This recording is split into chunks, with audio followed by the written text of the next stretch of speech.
آدم صاحب اشاعتی شیخ التفسیر والحدیث دارالعلوم سیندوا و خلیفہ مجاز حضرت مولانا افتخار سالک صاحب قاسمی دامت برکاتہم سے اس شعر کے ساتھ آواز دیتے ہیں کہ مرمر سے تراشا ہوا یہ چاند سا پیکر، مرمر سے تراشا ہوا یہ چاند سا پیکر، ہونٹوں سے محبت کے یہ رس گھول رہا ہے، جب بات یہ کرتا ہے تو ہوتا ہے یوں محسوس، جب بات یہ کرتا ہے تو ہوتا ہے یوں محسوس، انسان نہیں تاج محل بول رہا ہے۔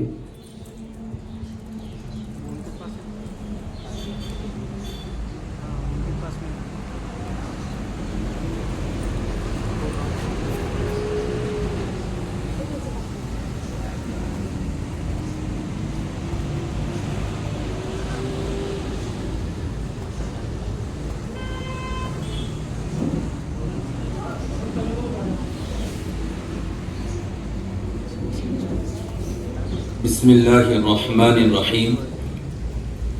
الحمد للہ رب العالمین والعاقبۃ للمتقین والصلاة والسلام علی سید الانبیاء والمرسلین وعلی آلہ وصحبہ اجمعین، اما بعد فاعوذ باللہ من الشیطان الرجیم، بسم اللہ الرحمن الرحیم،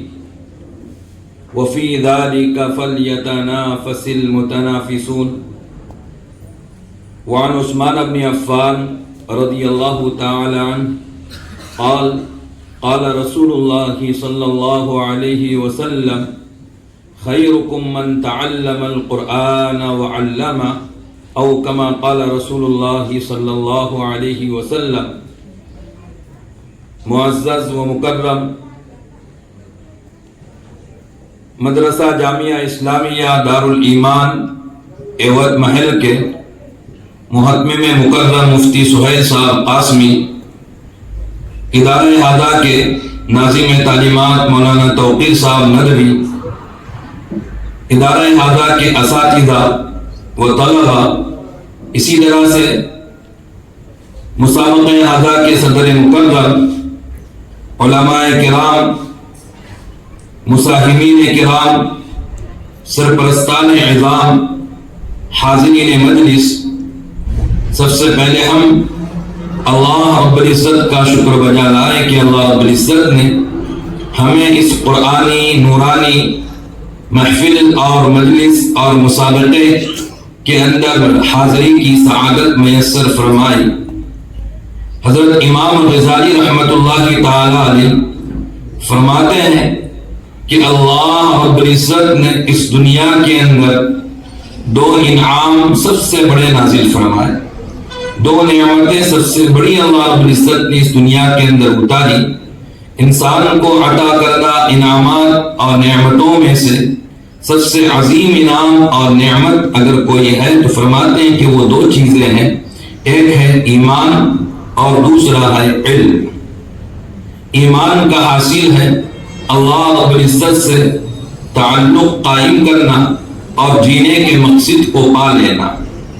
اور علم کا حاصل ہے اللہ رب العزت کی اطاعت کو معلوم کر کے اللہ رب العزت کے منشا اور مرضی کے مطابق زندگی گزارنا۔ تو عزیز طلبہ، ہمیں اس پر اللہ کا شکر بجا لانا چاہیے کہ اللہ نے ہمیں علم بھی عطا فرمایا، ایمان بھی عطا فرمایا۔ ایمان عطا کر کے اللہ رب العزت نے علم کے حصول کے لیے ہمیں یہاں پر جمع فرمایا۔ میری جو باتیں آپ کے سامنے رہے گی، کچھ باتیں تو میں ان مساہمین اور طلبہ علوم نبوت سے متعلق گوش گزار کروں گا، اور کچھ شہر ایوت محل کے باشندگان سے متعلق انشاءاللہ ذکر کروں گا۔ دیکھیے، اللہ رب العزت نے جب ایمان کے بعد سب سے بڑی دولت علم رکھی ہے، علم ہی ایک ایسی چیز ہے کہ جس کی وجہ سے ایک انسان دیگر مخلوقات سے ممتاز ہوتا ہے اور اپنے اندر شان امتیاز پاتا ہے۔ بلکہ آپ نے اس بات کو تو بارہا سنا ہوگا کہ تخلیق کائنات کا مقصد یا تخلیق جن و انس کا مقصد عبادت خداوندی کو بجا لانا لیکن یہ ایک بات بیان کی جاتی ہے، دوسری بات بھی اس کے ساتھ ملانا ضروری ہے، وہ یہ ہے کہ جہاں پر کائنات کی تخلیق کا مقصد ہے عبادت الہیہ کو بجا لانا، وہیں پر کائنات کی تخلیق کا مقصود ہے خلافت الہیہ کو بجا لانا۔ اور خلافت الہیہ کی نوازش کے لیے، کی عطا کے لیے اللہ رب العزت نے جس کا انتخاب فرمایا وہ انبیاء ہیں، اور انبیاء میں بھی جس کو اللہ تبارک و تعالیٰ نے سید الانبیاء بنایا وہ آقا نامدار حضرت محمد مصطفیٰ صلی اللہ علیہ وسلم ہیں۔ تو خلیفۃ اللہ فی الارض حضرت آدم علیہ السلام اللہ رب العزت کے اس دنیا کے اندر سب سے پہلے خلیفہ ہیں اور پہلے نبی ہیں، اور اللہ رب العزت کے آخری خلیفہ یا اللہ رب العزت کے آخری نبی حضرت محمد مصطفیٰ صلی اللہ علیہ وسلم ہیں۔ خلافت الہیہ کی ابتدا اگر حضرت آدم سے ہوتی ہے تو خلافت الہیہ کی تکمیل آقا نامدار حضرت محمد مصطفیٰ صلی اللہ علیہ وسلم پر ہوتی ہے۔ تو وجہ خلافت جس کی وجہ سے اللہ رب العزت نے خلافت کا صحرا آدم کے سر پر باندھ کر اس کی تکمیل نبی کریم صلی اللہ علیہ وسلم کے ذریعے سے کی، وہ کیا ہے؟ تو عزیز طلبہ، معزز حاضرین، وہ کچھ اور نہیں، وہ صرف اور صرف علم ہے۔ اور علم کے اندر بھی ایک جملہ یہ سمجھنا، علم کے اندر بھی علم الہی کے حصول اور علم الہی کے اخذ کی صلاحیت کا اپنے اندر موجود ہونا۔ چنانچہ اللہ رب العزت نے اس دنیا کے اندر مکلفین جو مخلوق بنائی، تو مکلفین مخلوق کے اندر تین اقسام ہیں، ایک طرف ملائکہ ہیں، دوسری طرف جنات ہیں، تیسری طرف انسان ہیں۔ اللہ رب العزت نے ملائکہ کو پہلے پیدا فرمایا، پھر اس کے بعد جنات کو پیدا فرمایا، پھر اس کے بعد حضرت انسان کو پیدا فرمایا۔ اللہ رب العزت نے ملائکہ کو خلافت کے لیے کیوں نہیں چنا میں آگے بتلاؤں گا، لیکن اس کے بعد جنات اللہ رب العزت نے ان کو پیدا فرمایا، لیکن جنات وہ ایسے نہیں تھے کہ وہ خلافت الہیہ کو انجام دیتے، ان کی طبیعت کے اندر شر غالب ہونے کی وجہ سے اللہ رب العزت نے ان کو اپنی خلافت عطا نہیں فرمائی۔ ابلیس لعین، اسے یہ تھا کہ خلافت الہیہ کا صحرا میرے سر پر باندھا جائے گا، اسی وجہ سے وہ اللہ کی بہت زیادہ عبادت کرتا تھا۔ روئے زمین کا کوئی حصہ اس نے ایسا نہیں چھوڑا کہ جس کے اوپر اس نے اللہ کی عبادت کرتے ہوئے ماتھا نہ ٹیکا ہو، لیکن عبادت خداوندی کے بجا لانے کے اندر وہ نیت میں کھرا نہیں تھا، کھوٹا تھا۔ اس کو عبادت بغرض عبادت نہیں کرنی تھی، عبادت اس کو بغرض ریاست اس کو کرنی تھی، ہم خلافت بھی نہیں بولیں گے، عبادت اس کو بغرض ریاست کرنی تھی، اس کی نیت کے اندر فتور تھا۔ لیکن جب اس نے یہ دیکھا کہ اللہ نے اپنے خلافت کا صحرا حضرت آدم کے سر پر باندھ دیا، بس اسی وجہ سے وہ حضرت آدم علیہ السلام کا اور ذریت آدم کا قیامت تک کے لیے وہ دشمن بن گیا۔ تو الغرض اللہ رب العزت نے پہلے فرشتوں کو پیدا کرنے کے بعد جنات کو پیدا کیا، جنات کو بھی اللہ رب العزت نے اپنی عبادت کا مکلف بنایا، لیکن جنات ان کی طبیعت میں شر غالب ہونے کی وجہ سے انہوں نے زمین کے اندر خوب اودھم مچایا، زمین کے اندر خوب فساد برپا کیا۔ انہی کو دیکھتے ہوئے فرشتوں نے کہا تھا کہ اَتَجْعَلُ فِيهَا مَن يُفْسِدُ وَيَسْفِكُ الدِّمَاءَ، انہی پر قیاس کرتے ہوئے حضرت انسان کو جنات پر قیاس کرتے ہوئے انہوں نے یہ جملہ کہا تھا۔ اللہ رب العزت نے، علامہ سیوطی نے جہاں پر پہلے پارے کے اندر یہ آیات کریمہ ہے اَتَجْعَلُ فِيهَا مَن يُفْسِدُ فِيهَا وَيَسْفِكُ الدِّمَاءَ، وہاں پر اس بات کو لکھا کہ اللہ رب العزت نے فرشتوں کو جنات کے اوپر مسلط کیا، فرشتوں نے جنات کو کھدیڑا، ان کو جزیروں کے اندر، پہاڑوں کے اندر، وادیوں کے اندر رہنے پر ان کو مجبور کر دیا۔ پھر اخیر میں حضرت انسان کی تخلیق فرمائی، اور یہ انسان کے لیے شرف کی بات کہ انسانوں میں پہلا انسان جس کو بنایا اس کو اللہ رب العزت نے نہ صرف یہ کہ نبوت سے سرفراز فرمایا بلکہ اپنی خلافت کے اعزاز سے بھی اللہ رب العزت نے اسے معزز کیا۔ یہ ہم انسانوں کے لیے بڑے شرف کی بات ہے کہ ہم انسانوں کی اصل جس سے چلی، ہم انسانوں کے اندر جو اول انسان ہے وہ اللہ رب العزت کا اول نبی ہے، وہ اللہ رب العزت کا اول خلیفۃ اللہ فی الارض ہے، جس کے خلیفۃ اللہ فی الارض ہونے کی قرآن نے تنسیس اور تصریح کی کہ وَإِذْ قَالَ رَبُّكَ لِلْمَلَائِكَةِ إِنِّي جَاعِلٌ فِي الْأَرْضِ خَلِيفَةً۔ تفصیل میں نہ جاتے ہوئے میں آپ کو یہ بات جو ذکر کرنا چاہتا ہوں کہ سوال پیدا ہوتا ہے کہ فرشتوں کو اللہ نے خلافت سے کیوں نہیں نوازا، جنات کو کیوں نہیں نوازا؟ تو جنات تو وہ اللہ رب العزت کی اطاعت کے لائق ہی نہیں تھے، شر غالب ہونے کی وجہ سے جنات کو اس فہرست میں سے نکال دیجیے۔ اب بچے جو ہے تو ملائکہ اور بچے جو ہے تو انسان، اب ان دونوں میں سے کسے خلافت کے لیے چنا جاتا ہے؟ تو جب قرآن کریم موازنہ کرتا ہے ملائکہ کے درمیان اور اسی طریقے سے حضرت انسان کے درمیان، تو وہاں پر وَعَلَّمَ آدَمَ الْأَسْمَاءَ، اس کے اندر جو بات کھل کر کے آتی ہے فَتَلَقَّى آدَمُ مِن رَبِّهِ كَلِمَاتٍ، جس سے یہ نکلتا ہے کہ اللہ رب العزت اپنے علوم کو، اپنے معارف کو اور اللہ رب العزت اپنے علم کو اس کائنات کے اندر نازل فرمانا چاہتے تھے، اور کسی کے سینے کو اپنے علوم کا امین اللہ رب العزت بنانا چاہتے تھے۔ تو دیکھا کہ علم الہیہ کے اخذ کی اور تلقی کی صلاحیت کس کے اندر زیادہ ہے؟ تو دیکھا کہ فرشتوں میں وہ صلاحیت نہیں ہے جو کہ حضرت انسان اور حضرت آدم علیہ السلام کے اندر موجود ہے۔ بس اسی وجہ سے اللہ رب العزت نے خلافت الہیہ کا صحرا حضرت آدم علیہ السلام پر رکھا۔ پھر اس کے بعد اللہ نے جتنے انسان پیدا کیے ان تمام انسانوں کے اندر دیکھا کہ میری خلافت کا کما حق ادا کرنے کی صلاحیت کس کے اندر ہے، میرے علوم کا تحمل کرنے کی کس کے اندر سب سے زیادہ صلاحیت ہے۔ کون ایسا ہے انسانوں کی بستی میں اور انسانوں کی دنیا کے اندر کہ جس کا سینہ سب سے خوبصورت ہو، سب سے مضبوط ترین ہو، سب سے پاکیزہ تر ہو، سب سے جو ہے تو اچھوتا تر ہو، سب سے عمدہ تر ہو، جس کے لیے جتنے الفاظ کہے جائے وہ سب کے سب جب کم ہیں؟ تو وہ دیکھا کہ وہ قلب محمد ہے کہ انہ لتنزیل رب العالمین نزل به الروح الامین علی قلبک لتکون من المنذرین۔ تو اللہ رب العزت نے اپنے علوم کو جو اللہ کو دنیا کے اندر اتارنے تھے، اللہ کے علوم کے تحمل کی صلاحیت نہ پہاڑوں کے اندر ہے، نہ جو ہے تو آسمان کے اندر، نہ زمین کے اندر، نہ اشجار کے اندر، نہ احجار کے اندر، لیکن اگر ہے تو وہ حضرت انسان کے اندر، انسان میں جو ہے تو انبیاء کرام کے اندر، اور انبیاء کرام میں بھی سب سے زیادہ کامل درجے کی صلاحیت علوم الہیہ کے اخذ کرنے کی اگر وہ کسی کے اندر ہے تو آقا انعامدار حضرت محمد مصطفیٰ صلی اللہ علیہ وسلم کے اندر۔ پھر نبی کریم صلی اللہ علیہ وسلم نے یہ چاہا کہ اللہ نے جو علم میرے سینے پر اتارا، میں اس علم کو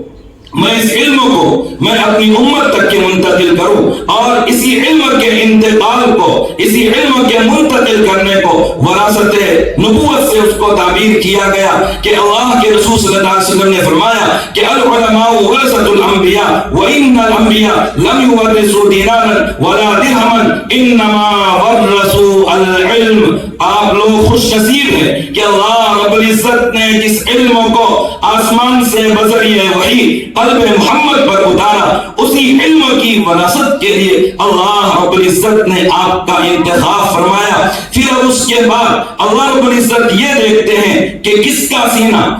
سینہ وراثت علمی کے لیے، وراثت محمدی کے لیے سب سے زیادہ موضوع ہے، سب سے زیادہ مناسب ہے۔ پھر اللہ رب العزت سینوں کو بھی جو ہے تو کھنگالتے ہیں، جانچتے ہیں، اور اس کو اللہ رب العزت گویا کہ ایک ایسی مشین کے اندر رکھتے ہیں کہ جس مشین کے اندر اس کو جانچا جاتا ہے، اور اس کو لیبورٹری جیسے ہوتی ہے اس کے اندر اس کو رکھا جاتا ہے، اور دیکھتے ہیں کہ کس کا سینہ میرے علم کے تحمل کی صلاحیت رکھتا۔ ثم اورثنا الکتاب الذین اصطفینا، اللہ جس کا استفاء کرتے ہیں، جس کا انتخاب کرتے ہیں، پھر اسے اللہ رب العزت اپنی کتاب کا تعالیٰ علم عطا فرماتے ہیں تو اللہ رب العزت نے آپ کے سینوں کو ایک لیبورٹری کے اندر رکھا، اس کے اندر اللہ رب العزت نے دیکھا کہ ہاں آپ کے سینے وہ یہ معیار رکھتے ہیں، وہ یہ خوبی رکھتے ہیں کہ ان سینوں کے اندر قرآن کا علم رکھا جائے، حدیث کا علم رکھا جائے۔ اس لیے اللہ نے آپ کو چنا، آپ کے والدین کے دلوں کے اندر بات ڈالی کہ آپ کے والدین کے دلوں میں بات ڈالی کہ تیرا یہ جو بچہ ہے یہ میرا پیدا کرتا ہے، میں نے اس کو اپنے علم کا امین بننے کے لیے، اپنے علم کا حامل بننے کے لیے اس کو پیدا فرمایا۔ تیرے اس بچے کو فلاں ادارے سے منتسب کر دے جہاں پر قرآن کی تعلیم دی جاتی ہے، جہاں پر حدیث کی تعلیم دی جاتی ہے۔ آپ کے والدین کے دلوں میں اللہ نے بات ڈالی، والدین خوش قسمت ہے کہ والدین نے آپ کو ادارے سے جو ہے تو منتسب فرمایا۔ چنانچہ اب آپ لوگوں کو سمجھنا چاہیے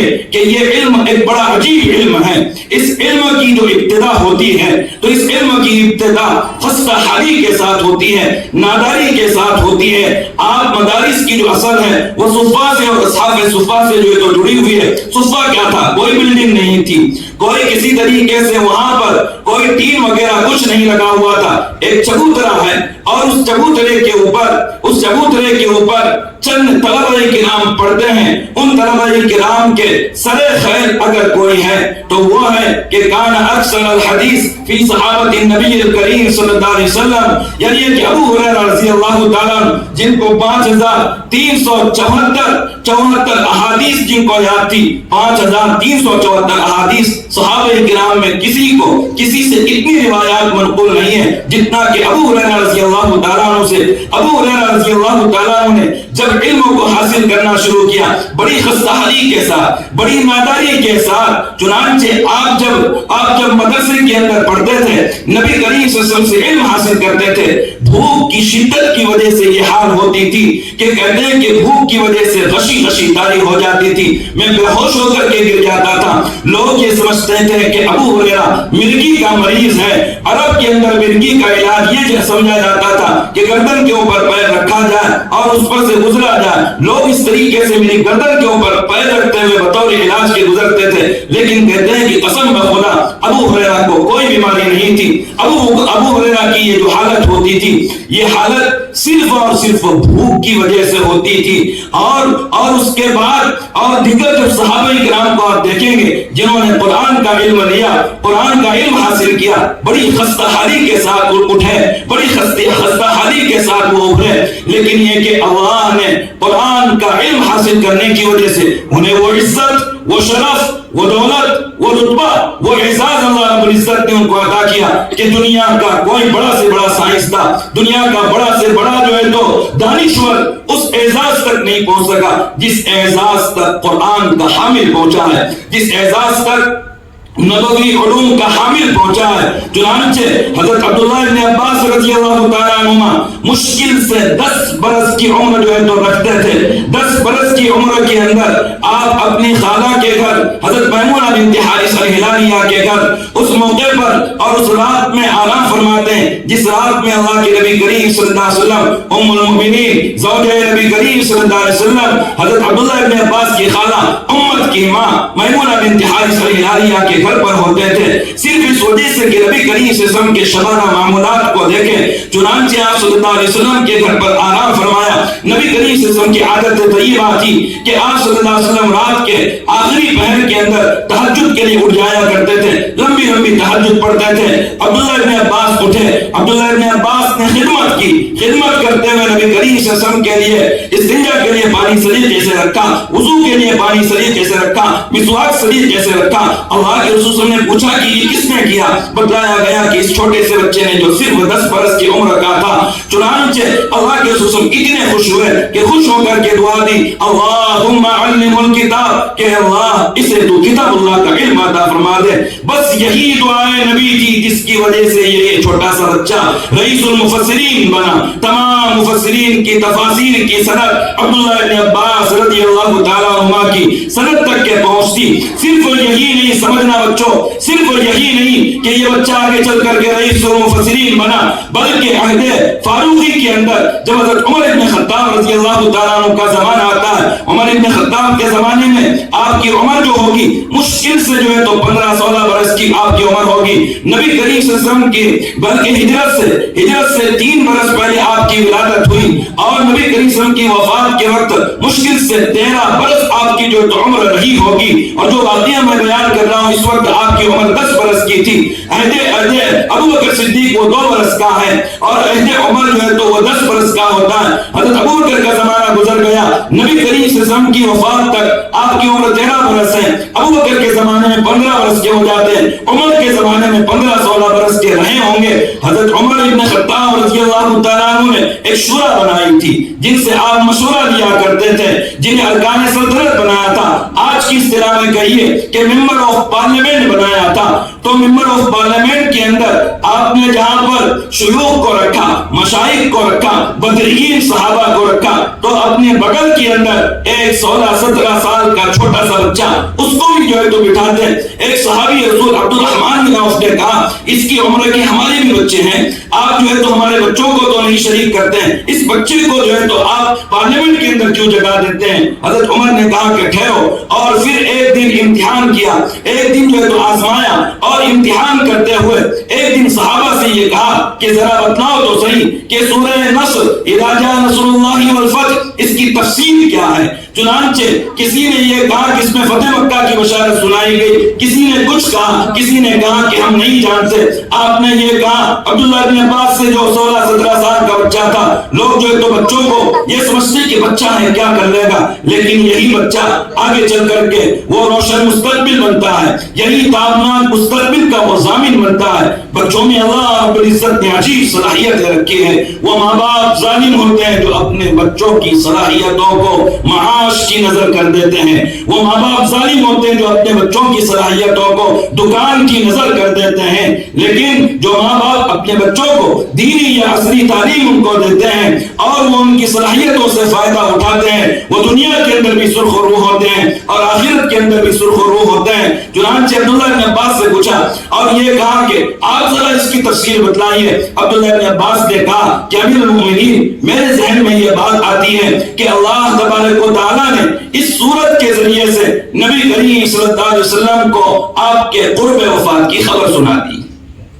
حضرت عمر کہتے ہیں کہ میں بھی یہی جو ہے تو جانتا ہوں. فرمایا کہ بس اس وجہ سے میں اس چھوٹے سے بچے کو میں پارلیمنٹ کے اندر جگہ دیتا ہوں. اس واقعے سے یہ بات نکلتی ہے علم ایک ایسی چیز ہے کہ اگر یہ علم آپ کو علمی اعتبار سے رتبہ عطا فرماتا ہے تو سمجھ لو یہ علم جو ہے تو آپ کو دنیا کے اعتبار سے بھی, سلطنت کے اعتبار سے بھی, حکومت کے اعتبار سے بھی وہ عزت وہ رتبہ عطا فرماتا ہے کہ وہ عزت اور وہ رتبہ کسی اور صورت کے اندر نہیں مل سکتی. آگے میں آپ کے سامنے اس بات کو بیان کرتے ہوئے چند مثالیں بیان کروں گا. تو یہ ایک چھوٹا سا بچہ تھا, لیکن یہ کہ یہ بچہ صرف یہ کہ علم کی برکت سے رئیس المفسرین بنا, علم کی برکت سے آگے چل کر کے وہ 15-16 برس کی عمر کے اندر پارلیمنٹ کا وہ ممبر بنا. اور کس کی پارلیمنٹ؟ عمر کی, کہ جس کے بارے میں علماء نے یہ بات لکھی کہ چاہے انبیاء کے بعد درجہ اور رتبہ مرتبے کے اعتبار سے ابو بکر صدیق کا ہے, لیکن علم کے اعتبار سے اگر کسی کا درجہ ہے تو کہا کہ وہ عمر بن خطاب رضی اللہ تعالیٰ عنہ کا. اس عمر بن خطاب کے دربار میں اور اس کے پارلیمنٹ کے اندر اگر کسی کو جگہ دی جا رہی ہے تو 15-16 سال کے بچے کو صرف اس کے علم کی وجہ سے. عزیز طلبہ, میں آپ سے کہتا ہوں کہ آپ لوگ بھی احساس کمتری کا شکار نہ ہونا, اور میں آپ کے والدین سے بھی اور میں جو ہے تو ایوت محل کے باشندگان سے بھی یہ بات کہوں گا کہ علم کو کبھی بھی ذلت کی نگاہوں سے نہ دیکھے. حاملین علم کو کبھی ذلت کی نگاہوں سے نہیں, علم کو حاملین علم کو عزت کی نگاہوں سے دیکھو. یہی علم آپ کی دنیا کی بھی فلاح و بہبودی کا ضامن ہے, یہی علم جو ہے تو اخروی فلاح و بہبودی کا بھی ضامن ہے. اچھا, میں آپ کو قرآن سے اس کی جو ہے تو 2 مثالیں بیان کرتا ہوں کہ علم انسان کو کیا سے کیا بنا دیتا ہے. چنانچہ دوسرے پارے کے ختم پر اللہ رب العزت نے ایک شخص کا تذکرہ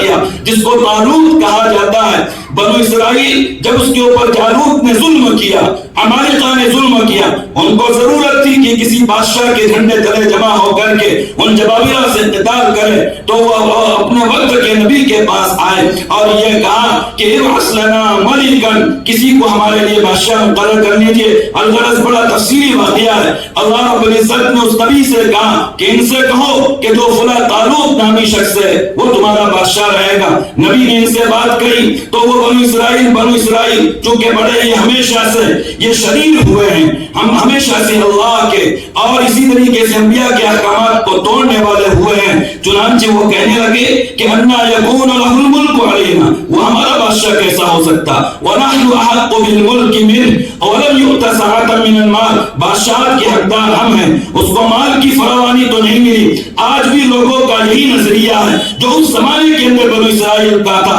کہ مادیت کی نظر سے انسان کو پرکھنا چاہتے ہیں، مادیت کی نظر سے جو ہے تو لوگوں کو رتبہ دینا چاہتے ہیں، لیکن قرآن مادیت کے نقطہ نظر سے انسان کو رتبہ نہیں دیتا، قرآن مادیت کے ترازو کے اندر انسان کو نہیں تولتا، قرآن علم کے ترازو کے اندر انسان کو تولتا۔ اللہ رب العزت نے اس کے جواب کے اندر یہ بات جو ہے تو فرمائی جسے اللہ رب العزت فرماتے ہیں ان اللہ قد بعث لکم طالوت ملکا، ان آیات کریمہ کے اندر یہ فرمایا کہ زادہ بسطۃ فی العلم والجسم، فرمایا کہ وہ علم کے اعتبار سے بھی بڑا ہوا ہے، جسمانی قوت کے اعتبار سے بھی بڑا ہوا ہے۔ نظام سلطنت چلانے کے لیے دو صلاحیتوں کا ہونا ضروری ہوتا ہے، بادشاہ کے اندر بادشاہت کے نظام کو چلانے کے لیے دو صلاحیتوں کا ہونا ضروری ہوتا ہے، ایک علمی صلاحیت تاکہ علمی صلاحیت سے وہ رعایا کی ضروریات کو سمجھ سکے، علم کے ذریعے سے ترجیحات کا تعین کر سکے، علم کے ذریعے سے وسائل پیداوار کو سمجھ سکے، اور دوسری چیز اس کو جسمانی شہامت اور قوت ہونا چاہیے تاکہ جسمانی قوت کے ذریعے سے، سلاحی قوت کے ذریعے سے، دفاعی قوت کے ذریعے سے اپنے ملک کی اور اپنے رعایا کی وہ حفاظت کر سکے۔ اس کے لیے پیسے کی ضرورت نہیں ہوتی، اس کے لیے علم عقل کی ضرورت ہوتی ہے، اس کے لیے طاقت اور قوت کی ضرورت ہوتی ہے۔ تو اب آپ کو سمجھنا چاہیے یہ طالوت کیا تھا۔ طالوت آپ سنو گے تعجب ہوگا، یہ طالوت جو ہے تو یا تو کہا جاتا ہے کہ دباغ تھا، چمڑوں کو جو ہے تو دباغت دیتا تھا، چمڑوں کو نمک لگایا کرتا تھا، جس کی کوئی حیثیت نہیں ہوتی دنیاوی نقطہ نظر سے، یا یہ کہ وہ بکریوں کا چرانے والا تھا جس کی کوئی حیثیت نہیں ہوتی دنیاوی نقطہ نظر سے، لیکن اللہ تبارک و تعالیٰ نے اس کو علم اور اسی طرح سے جسمانی قوت کی وجہ سے اللہ نے اس چرواہے کو، اس چمڑے کو، نمک لگانے والے کو بادشاہت کی کرسی کے اوپر اس کو اللہ رب العزت نے بٹھایا۔ یہ ہے علم کہ علم انسان کو کہاں سے کہاں پہنچا دیتا ہے۔ یہ بات میں نہیں کہہ رہا، یہ بات کسی واقعے کے اندر، قصے کے اندر نہیں، یہ بات قرآن نے کہی کہ قرآن نے بتلایا کہ علم کیسا عظیم ایک رتبہ انسان کو دلا دیتا ہے۔ دوسری مثال سورہ نمل سے میں آپ کو بیان کروں، اس کے بعد دوسری دو تین باتیں کہہ کر کے میں اپنی بات ختم کروں گا۔ سورہ نمل کے اندر اللہ رب العزت نے حضرت سلیمان کا واقعہ ذکر کیا۔ سلیمان ایسے خوش قسمت نبی ہوئے ہیں کہ جنہوں نے نبی ہونے کے ساتھ ساتھ پوری دنیا کے اوپر، چرند پرند پر، جنات انسانوں کے اوپر حکومت فرمائے۔ اللہ نے ایسی حکومت دی کہ رب هب لی حکما لا ينبغي لأحد من بعدی، کہا تھا کہ اللہ ایسی حکومت دینا مجھ سے پہلے بھی کسی کو نہ دی ہوگی، میرے بعد بھی کسی کو نہ دینا۔ چنانچہ اللہ رب العزت نے ایسی حکومت، ایسی بادشاہ حضرت سلیمان کو عطا کی۔ حضرت سلیمان کو جب ضرورت تھی تخت بلقیس کی کہ بلقیس وہ اپنے مقام سے نکل گئی تھی حضرت سلیمان کے دربار میں حاضری کے لیے، آپ نے یہ چاہا کہ ملکہ سبا بلقیس کا تخت لایا جائے، ایکم یاتینی بعرشہا قبل ان یاتونی مسلمین۔ تو ایک دیو ہیکل جن، عفریت من الجن، بڑا طاقتور تھا، کہا کہ میں ملکہ سبا بلقیس کا تخت آپ کے دربار میں حاضر کر دوں گا قبل ان تقوم من مقامک، یہ نشست اور مجلس برخاست ہونے سے پہلے۔ حضرت سلیمان علیہ السلام نے کہا کہ نہیں، یہ تو بڑا لمبا وقت ہے، لوگ جو ہے تو آج اپڈیٹ کرتے ہیں، یہ اپڈیٹ حضرت سلیمان علیہ السلام نے دنیا کو بتلایا۔ حضرت سلیمان علیہ السلام نے کہا کہ نیا ورژن چاہیے، اپڈیٹ ہونا چاہیے، یہ تو جو ہے تو پرانی بات ہو گئی اور یہ تو کافی تاخیر کی بات ہو جائے گی کہ میری نشست اور مجلس برخاست ہونے تک کہ آپ حاضر کریں گے، حالانکہ وہ بھی جو ہے تو بہت کم وقت اگتا تھا، لیکن حضرت سلیمان نے کہا کہ نیا ورژن کوئی ہے، نیا کوئی اپڈیٹ ہو تو جو ہے تو بتلاؤ۔ چنانچہ ایک شخص وہ کھڑا ہوا، الذی عنده علم من الکتاب، جس کے پاس کتاب کا علم تھا، کہا کہ انا اتیک بہ قبل ان یرتد الیک طرفک، حضرت میں اس کو حاضر کر دوں گا پل جھپکنے سے پہلے، پل جھپکنے سے پہلے۔ ایک سیکنڈ بولنے کو بھی جو ہے تو ٹائم لگتا ہے، پل جھپکنے کی مقدار کتنی کم ہے۔ اب آپ کو تعجب ہوگا کہ یہ شخص جنات نہیں تھا، یہ شخص فرشتہ نہیں تھا، یہ انسان تھا۔ حضرت سلیمان کا وزیر تھا آصف بن برقیہ، اور اس کا علم ایسا مضبوط، علم کی قوت ایسی کہ وہ عفریت من الجن، دیو ہیکل جنات سے بھی آگے بڑھ گیا۔ تو یہ علم آپ سے وہ کام کروا سکتا ہے کہ جس کو کرنے سے جنات بھی عاجز، جس کو کرنے سے فرشتے بھی عاجز ہو جاتے ہیں۔ علم میں اللہ نے ایسی قوت رکھی ہے۔ آپ لوگ خوش قسمت ہے، یہ ادارہ خوش قسمت ہے، اس ادارے کے قائم کرنے والے، اس ادارے کے ذمہ دار خوش قسمت ہے کہ میں دیکھتا ہوں کہ یہاں کے لوگ الحمدللہ علم دوست نظر آتے ہیں، یہاں کے لوگ علم سے اور علماء سے محبت کرنے والے نظر آتے ہیں، اور ہونا بھی چاہیے۔ بلکہ یہی نہیں، یہاں کے تمام علماء کو میں دیکھتا ہوں کہ ماشاءاللہ گزشتہ سال بھی چونکہ آنا ہوا، اس سال بھی میں حاضر ہوا، تو میں دیکھ رہا ہوں کہ آپ میں محبتیں ہیں، آپ میں ایک دوسرے کا تعاون ہے، آپ میں ایک دوسرے کا تناسل ہے، اور یہی ہونا چاہیے، کیونکہ انبیاء کا مزاج مصدقانہ مزاج ہوتا ہے اور فلاسفہ کا مزاج مکذبانہ ہوا کرتا ہے۔ ہم انبیاء کے علوم کے حامل ہیں، ہم ایک دوسرے کے مصدق اور تصدیق کرنے والے بن کر کے جو تو کام کریں، ہم ایک دوسرے کے کام کو سراہنے والے بنیں، ایک دوسرے کے کام کو بگاڑنے والے نہ بنیں۔ قرآن کریم کی ایک بہت اچھی بات یاد آ گئی، میں آپ کو کہہ دوں، قرآن مزاج آدمی کو جو تو رکھنا چاہیے۔ دیکھیے، کسی کے کام کو دیکھ کر کے اسے سراہنا اور اس کے لیے تعریفی جملے کہنا، یہ نبی کریم صلی اللہ علیہ وسلم کی سنت ہے کہ وصلی علیہم، کہ آپ صلی اللہ علیہ وسلم کے پاس جب لوگ صدقات لے کر کے آتے تھے، آپ ان کے کام کو دیکھ کر کے خوشی کا اظہار کرتے تھے، وصلی علیہم، اور کسی کے اچھے کام کو دیکھ کر کے اس پر کیچڑ اچھالنا یہ منافقین کا طریقہ ہے۔ قرآن نے اس کو کہا الذین یلمزون المتطوعین من المؤمنین فی الصدقات والذین لا یجدون الا جہدہم، کہ منافقین ان لوگوں کے اوپر بھی عیب لگاتے تھے کہ جو لوگ ناداری کی وجہ سے زیادہ خرچ نہیں کر سکتے تھے، ایک سال دو سال لا کر کے دیتے تھے، تو کہتے تھے کہ اللہ کو اس کے ایک سال دو سال سے کیا دینا۔ منافقین ان لوگوں پر بھی عیب لگاتے تھے جو 1,000 دینار اللہ کے راستے میں صدقہ کرتے تھے، جیسا کہ عبد الرحمن بن عوف۔ تو کسی کے اچھے کام کو دیکھ کر کے سراہنا، اس کی تعریف کرنا، یہ نبی کی سنت ہے، اور کسی کے اچھے کام کو دیکھ کر کے اس پر کیچڑ اٹھانا یہ منافقین کا طریقہ ہے۔ ہم علماء ہیں، ہم طلباء ہیں، الحمدللہ ہم حامل دین ہیں، ہمیں چاہیے کہ ایک دوسرے کے کام کو دیکھ کر کے خوش ہو، جیسا کہ آپ نے خوشی کا اظہار کیا۔ اس ادارے نے گزشتہ سال بھی مسابقین کی دعوت پر آپ کو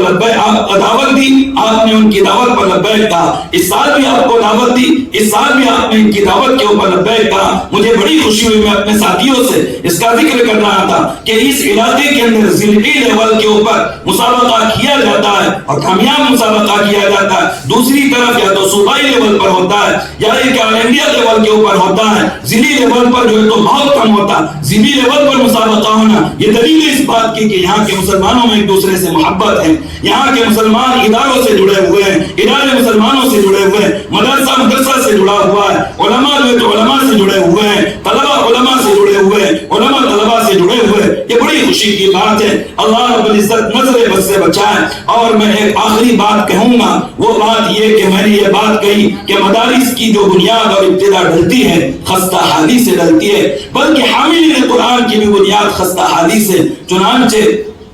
اللہ کے رسول صلی اللہ علیہ وسلم نے بخاری شریف کے اندر روایت آئی، یہ فرمایا کہ 4 صحابہ سے قرآن حاصل کرو۔ اس میں ایک عبداللہ بن مسعود ہے، دوسرے ابی بن کعب ہے، تیسرے معاذ بن جبل ہے، اور چوتھے سالم مولا ابی حذیفہ ہے۔ آپ کو تعجب ہوگا یہ 4 اتنے خستہ حال تھے، خصوصاً عبداللہ بن مسعود اتنے خستہ حال تھے کہ اللہ کے رسول نے مدینہ منورہ میں ان کو ایک پوش اور ان کو جو ہے تو ایک بہترین کالونی کے اندر ایک پلاٹ ان کو دیا کہ آپ یہاں پر رہیے، لیکن انسان ہے۔ چنانچہ ان لوگوں نے یہ کہا کہ ہماری کالونی کے اندر ابن ام عبد نہیں رہ سکتا۔ لوگ کہتے ہیں نا کہ ہم جو ہے تو بہت بالکل پاش کالونی کے اندر رہتے ہیں، یہاں پر ایرا گھرا نہیں رہ سکتا، اس کو اسلام نے پسند نہیں کیا۔ چنانچہ ان لوگوں نے کہا کہ ابن مسعود کو ہم اپنی کالونی کے اندر نہیں رہنے دیں گے، نقب عنا ابن ام عبد، اس کو بلاٹ کسی اور جگہ کے اوپر دو۔ اللہ کے رسول صلی اللہ علیہ وسلم تک بات گئی، اللہ کے رسول صلی اللہ علیہ وسلم سخت ناراض ہوئے، جلال میں آیا اور یہ جملہ کا فلیمن بعثنی اللہ اذن، کہ پھر اللہ نے مجھ کو کیوں مبعوث فرمایا؟ ان اللہ لا يقدس امتا لا يؤخذ فيهم للضعيف حقه، اللہ اس امت کو کی کبھی تقدیس اور تطہیر نہیں کرتے ہیں، کبھی اس امت کو پاکیزہ نہیں رہنے دیتے جس میں کمزور کے لیے اس کا حق نہ دیا جائے، کمزور کو اس کا حق نہ دلایا جائے۔ تو یہ عبداللہ بن مسعود جس کو کہ کالونی کے اندر پلاٹ تک کے جو ہے تو دیا جانا لوگ پسند نہیں کرتے تھے، لیکن جب اس نے قرآن پر محنت کیا، آگے چل کر کے عبداللہ بن مسعود اتنا بڑا آدمی بنا کہ فقہ حنفی کی فقاہت کا دار و مدار اس عبداللہ بن مسعود رضی اللہ تعالیٰ عنہ کے اوپر ہے۔ معاذ بن جبل یہ صحابہ کرام میں بالکل کان افقہ الناس اور کان افقہ صحابہ کرام میں سب سے جو تو فقیہ تر تھے، لیکن معاذ بن جبل معاشی حالت کے اعتبار سے بڑے کمزور تھے۔ ایک مرتبہ جمعہ پڑھنے کے لیے وہ آ رہے تھے، آ نہیں سکے، نبی کریم صلی اللہ علیہ وسلم نے دیکھا کہ معاذ بن جبل نہیں ہے، آپ خبر گیری کے لیے گئے، کہیں کہ بیمار تو نہیں، پوچھا کہ معاذ جمعہ پڑھنے نہیں آئے؟ کہا کہ اللہ کے رسول قسم بخدا میں جمعہ پڑھنے کے لیے نکلا تھا، راستے میں آ چکا تھا، ایک راستے کے اندر ایک یہودی نے مجھ کو پکڑ لیا جس کا میرے اوپر قرضہ تھا، اور اس نے مجھ کو کہا کہ تجھے اس وقت تک تیری جگہ سے ہلنے نہیں دوں گا جب تک کہ تو قرضہ ادا نہ کرے۔ تو یہ تھا معاذ بن جبل کہ بڑا خستہ حال، قرضہ ادا کرنے کو کچھ نہیں، یہودی نماز پڑھنے کے لیے نہیں آنے دیتا، لیکن اللہ کے رسول کہتے ہیں کہ اس سے قرآن حاصل کرو۔ اور ابی بن کعب رضی اللہ تعالیٰ آپ بھی فقراء صحابہ میں سے، مساکین میں سے، مالدار صحابہ میں سے آپ کا شمار نہیں ہوتا۔ ابو طلحہ انصاری نے بعد بیعہ جب صدقہ کرنے کی بات آسسن سے کی، آپ نے کہا کہ اپنے رشتہ داروں پر خرچ کرو، چنانچہ رشتہ داروں میں جب تقسیم کیا تو فقراء میں دینے کی بات کہی گئی تھی، ان فقراء میں سے ابی بن کعب بھی آتے تھے، گرچہ بعد میں اللہ نے ان کو مال بھی نوازا، لیکن رتبہ کیسے دیا؟ رتبہ کیسے اللہ نے نوازا؟ اقربهم لکتاب اللہ، اللہ کی کتاب کو سب سے زیادہ جاننے سمجھنے والے وہ ابی بن کعب رضی اللہ تعالیٰ عنہ تھے۔ حضرت عمر بن خطاب نے انہی کی ابتدا کے اندر تراویح کی نماز میں لوگوں کو باجماعت نماز پڑھانے کے اوپر جو تو کھڑا کیا تھا۔ سالم مولا ابی حذیفہ وہ تو آزاد کردہ غلام تھے، تو غلام کی تو حیثیت ہی کیا ہوتی، لیکن کہا کہ اس سے علم حاصل کرے۔ میں آپ کو اس واقعے سے ایک بات یہ بتلانا چاہتا ہوں، طلباء سے بھی کہوں گا، علماء سے بھی کہوں گا، اور مدارس کو چلانے والے اور مدارس کو چندہ دینے والے سے بھی کہوں گا کہ مدارس کی ابتدائی اور مدارس کے اندر پڑھنے والے حاملین قرآن کی بنیاد ہی اس خستہ حالی سے شروع ہوتی ہے۔ نہ خستہ حالی سے ہمیں پریشان ہونا چاہیے علماء طلباء کو، نہ خستہ حالی سے ہمارے محسنین کو پریشان ہونا چاہیے۔ ہاں یہ الگ بات ہے کہ ہمیں تعاون ضرور کرنا چاہیے، یہ نہ سمجھے کہ آج یہ خستہ حال ہے آگے بھی یہ خستہ حال رہیں گے۔ وہ ابو ہریرہ جو بھوک کی وجہ سے غش کھا کے گر جاتا تھا، ایک ایسا وقت آیا کہ ناک کی ریٹھ وہ ریشم کے رومال سے وہ صاف کیا کرتا تھا۔